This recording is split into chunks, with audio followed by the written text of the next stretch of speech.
So it's a little bit more than a week ago that I released the videos about my Divine Ire Totem Hierophant League start, where I mentioned that I would level it with Orb of Storms and Wave of Conviction rather than totems. And since then people have been asking me non-stop about when the video about the Orb of Storms Wave of Conviction setup will come. For some reason I've been really obsessing about the quality of this video, so I put in a lot of work and I hope you enjoy it.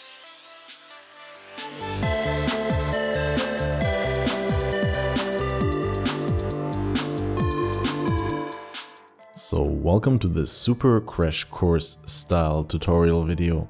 I will explain the order and pacing with which to progress through the acts, building your skill gem setup to easily destroy the content so you can focus on being fast in the first place.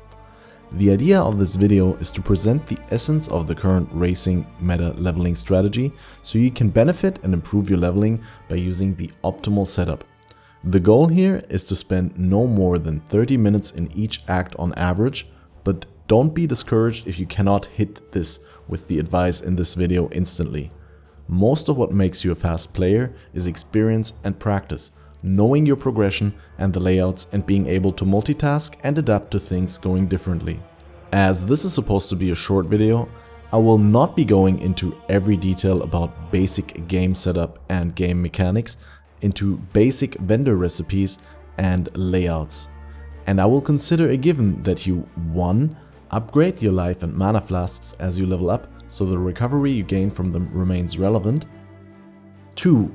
Pick up magic and rare items and vendor them unidentified for transmutation shards and identified for alteration shards, as you need orbs of transmutation and orbs of alteration for vendor recipes and buying gems. And 3. You should also be aware of how experience penalties work. In Path of Exile, your character gains unpenalized experience from killing monsters a number of levels above and below your character level. This number is 3 and increased by 1 for every 16 levels your character has completed. You should not be outside of that margin, otherwise it's very easy to fall behind in XP, which is the opposite of leveling efficiently. If you would like to learn more about this topic, check out the experience page on the Path of Exile wiki. This is not a full guide to Act 10 or Endgame, but just a quick step-by-step instruction on how to set yourself up, how to get through Act 1 to 3, and to progress into your leveling setup, which will be final at the end of Act 3. I will explain things more in detail in Act 1 and will go up with the speed of progression as there's less and less changes to your setup happening. Despite leaving out so much already, this video is going to be very dense in information, so you will probably want to rewatch sections several times. I will make sure to include timestamps in my pinned comment down below. If you have any questions or feedback, feel free to post it in the comments, and as always, subscribe to the channel for more content like this. Last but not least, keep in mind that Path of Exile is a Dungeons & Dragons inspired game that relies heavily on rolling dice. You might just not find the right things at the right time and struggle with getting specific items like resist rings or gear with linked sockets. Luck or RNG is part of the game. All of your drops and offers from town vendor NPCs are randomly generated based on a small rule set. Nothing is guaranteed except the quest progression and its rewards, which are mostly gems. I am going to explain the strategy for Templar and Witch because their progressions are very similar. However, this also works for the Shadow with minimal changes. This is the passive tree we're going for as Templar and Witch respectively. Pathing out through the damage nodes, we're rushing Dark Arts, then we go for Elemental Overload before we pick up the rest of the Dark Arts cluster. We pick up Lightning Walker, Heart and Soul, Discipline and Training, and Holy Dominion. The core setup for this approach to leveling is Orb of Storms with Wave of Conviction. Orb of Storms is a lightning spell which creates a stationary electrical orb that frequently hits nearby enemies with bolts of lightning. Using another lightning skill while on top of the orb unleashes additional bolts. Note that only one Orb of Storms can be active. Casting the skill again will replace the previous orb. Wave of Conviction is a physical to fire / lightning spell that creates an expanding wave of energy that surges forward, damaging enemies in a cone. It converts 25% of its base physical damage to fire and 25% to lightning damage. Each enemy hit gets inflicted with exposure matching the element of which they took the highest damage. Exposure applies a 25% resist reduction. Our strategy also includes Muling, which in this context means making a character separate from your actual character that serves the only purpose of handing over gear to our main character, as different classes receive different starting gems and quest rewards. Our mule will be a Scion, because Scion is the earliest to receive the Onslaught support gem, which lets you gain the Onslaught buff, which grants 20% increased attack, cast and movement speed. So we make a Scion, we go to town, check Tarkley for movement speed boots and blue-blue-green helmet or gloves. We can also take one blue-blue-blue. We check Nessa for blue-blue-green and blue-blue-blue as well, buy explosive trap and rustic stash with high roll if possible. If you're going for a witch, you actually want a green-green-blue as well. Stash everything and log out. Then you create your main character, Templar or Witch, go to town, check Tarkley for movement speed boots again, and also check for the linked sockets. You buy a Freeze Pulse and you socket it in your blue-blue-green with Onslaught. Socket Explosive Trap in a separate green socket, equip everything you got and get going. In the coast, you don't kill anything, just try to make your way to the next waypoint. Allocate your first skill point, enter the mudflats. After entering, stick to the left hand side until you find the first nest. Kill a small pack for gem experience if possible and find all 3 glyphs, proceed to the submerged passage. Hit the waypoint and return to the coast. Enter the tidal island. Decide for one of 2 ways. If you hit a ledge before you see Hailrake, turn around and go the other way. Try and kill a pack to get your gems to level 2. Kill Hailrake, log out and go to town. Every time you level up, town vendors refresh their inventory, so if you were not able to grab movement speed boots, keep checking every time you leveled up. Pick up Frost Bomb and Frost Blink as quest rewards from Tarkley. Pick up and equip the Quicksilver Flask and Arcane Surge. Buy Orper Storms, link Arcane Surge in your blue-blue-green with Freeze Pulse and Onslaught. Go via waypoint to the submerged passage. Here you want to find the staircase that leads up over an abyss, but also level to level 4 ASAP. Leave a portal in front of the staircase. Once you hit level 4, replace Freeze Pulse with Frost Bomb. Socket your Orper Storms and your Frost Blink. Make sure to not overlevel Arcane Surge. Keep it at level 1 by right-clicking the plus as soon as the gem pops up to level the first time. In the ledge, don't forget to allocate your passive points. Just keep moving and one-shotting packs, keep up Onslaught, keep up the Quicksilver Flask. As with most unique area bosses, ignore Kuduku. Your level should be fine. In the climb, you kill only if you can without it costing you time. Many monsters here deal big hits and can stun you. Ignore Navali. Enter the prison, tap the waypoint. If you left a portal in Submerged Passage, you can go there now and kill the Dweller in Flooded Depths for the passive point. Pick up your passive point reward for slaying a Granddaddy Crab from Tarkley and an added lightning damage gem from Nessa. Return to the prison waypoint. Go do the Trial of Ascendancy, then find the entrance to the upper prison. This layout can be tricky and monsters all of a sudden feel a lot tankier. Keep pushing, you're fine even if you're only level 7, but the sooner you can hit level 10 in your run, the better, so don't shy away from killing more.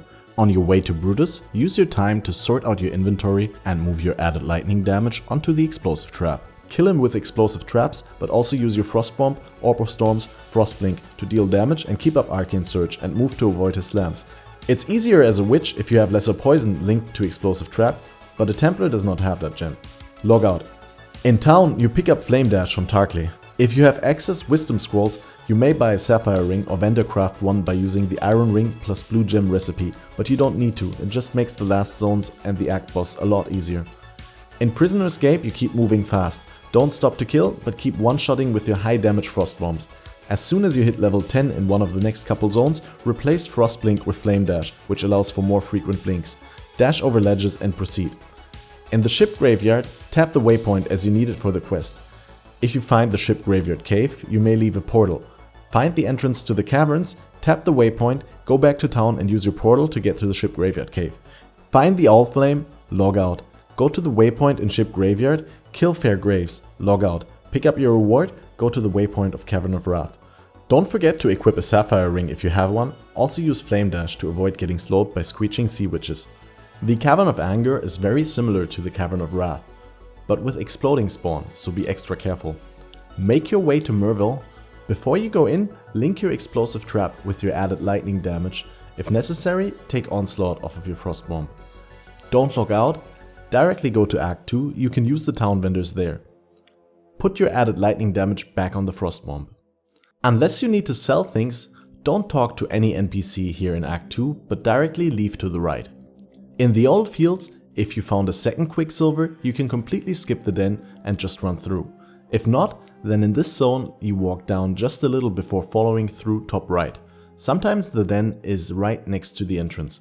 You want to leave a portal close to the entrance of the den so you can return from the next waypoint, but even if you don't have a portal, proceed to the next area. Pick up the waypoint and crossroads. Go back to town, go do the den quest, log out after you kill the beast. In town, pick up the second Quicksilver and equip it. Go to the crossroads waypoint, proceed to Chamber of Sins, find level 2, do the Trial of Ascendancy and kill Fidelitas, log out.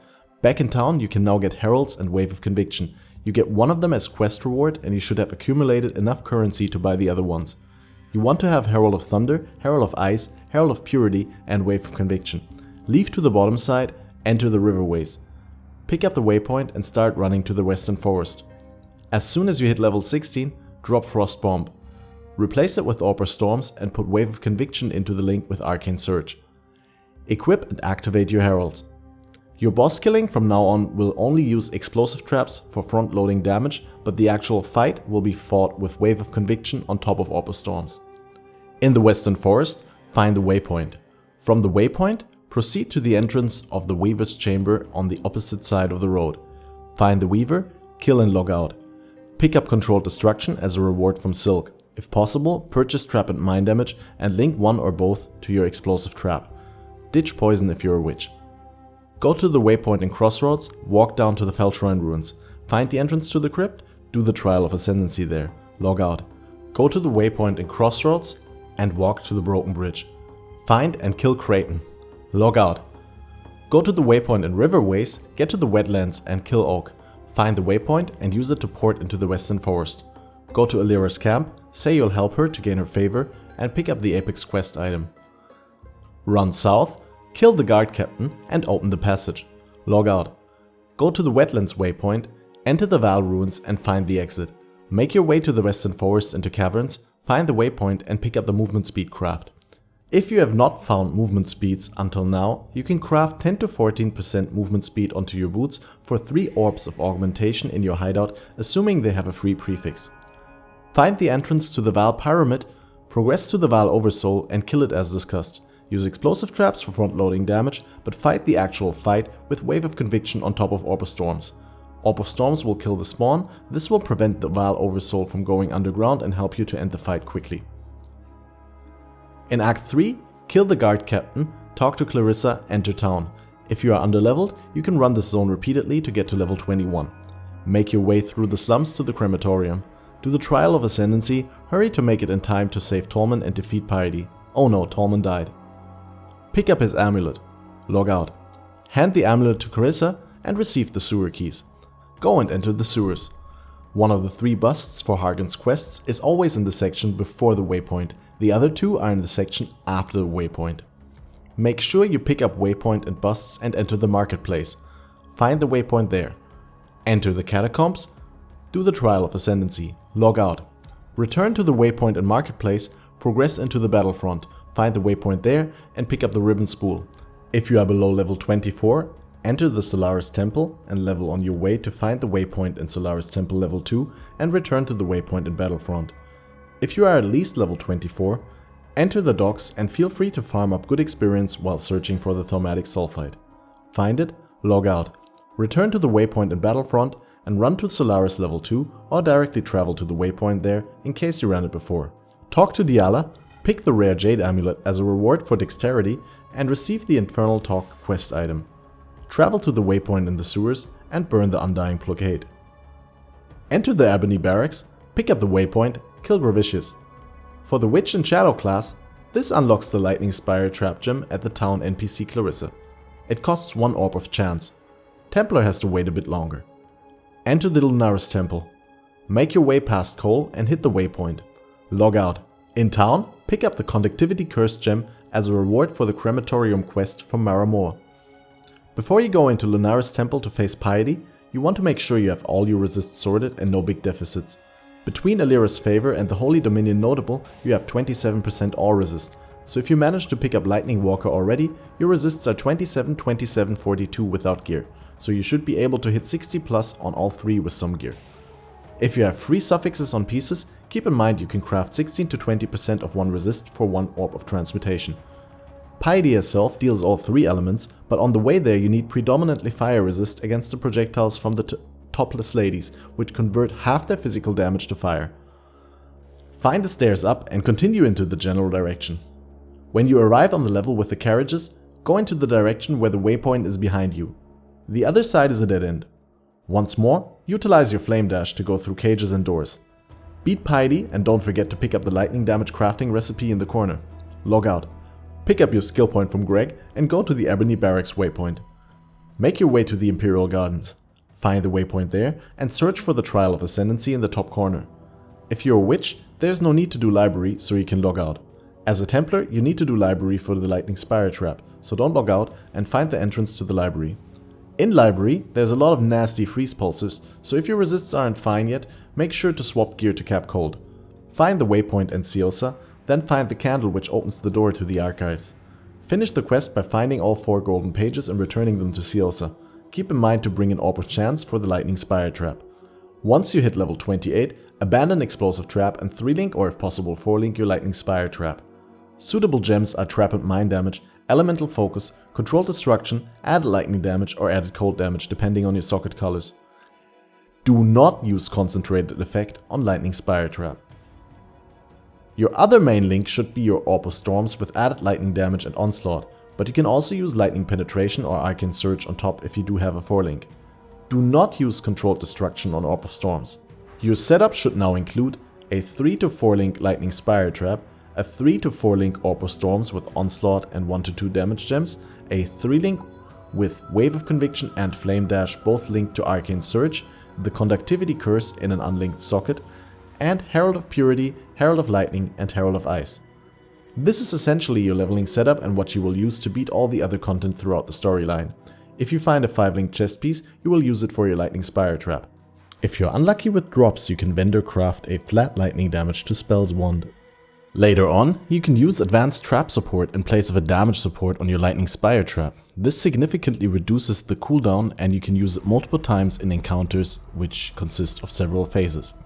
Of course, you should keep upgrading your gear as you progress and care about fixing the resists after the penalty in Act 5.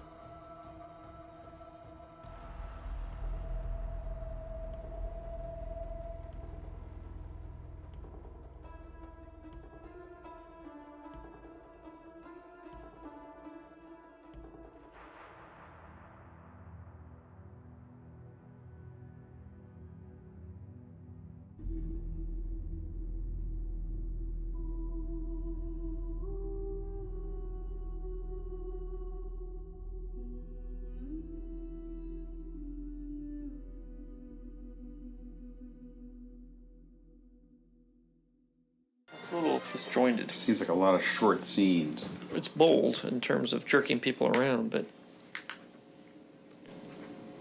I may have gone too far in a few places.